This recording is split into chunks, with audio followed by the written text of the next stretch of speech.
সংগঠন বাংলাদেশ জামাত ইসলামী শার্শা উপজেলা শাখা কর্তৃক আয়োজিত আজকের 19 জুলাই জাতীয় সমাবেশ উপলক্ষে মিছিলের পর যে সমাবেশ, এই সমাবেশে উপস্থিত শার্শা উপজেলার সংগ্রামী সেক্রেটারি অ্যাডভোকেট জাহাঙ্গীর আলম, উপস্থিত শার্শা উপজেলা শাখার বিভিন্ন নেতৃবৃন্দ, ইউনিয়ন নেতৃবৃন্দ, তৌহিদ জনতা, সংগ্রামী শার্শা উপজেলাবাসী, আমরা পরিষ্কার এবং তার তিন কণ্ঠে বলতে চাই, আগামী 19 তারিখে যে জাতীয় সমাবেশ, এই জাতীয় সমাবেশের যে মূল বিষয় 7 দফা সংস্কার, এই সংস্কার করে বাংলাদেশের জগদ্দল পথের মতন যে শক্তি বাংলার ক্ষমতার মতন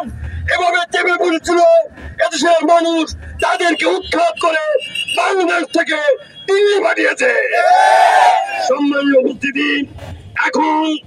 এদেশের প্রয়োজনীয় মৌলিক সংস্কার, জুলাই গণহত্যার দৃশ্যমান বিচার আর নির্বাচনে লেভেল প্লেইং ফিল্ড সহ 7 দফার দাবিতে বাংলাদেশ জামাত ইসলামী আগামী 19 জুলাই শনিবার ঢাকার শহীদ ময়দানে যে জাতীয় সমাবেশের আয়োজন করেছে, সেই সমাবেশ সফল করার জন্য আজকের আমাদের এই সমাবেশ।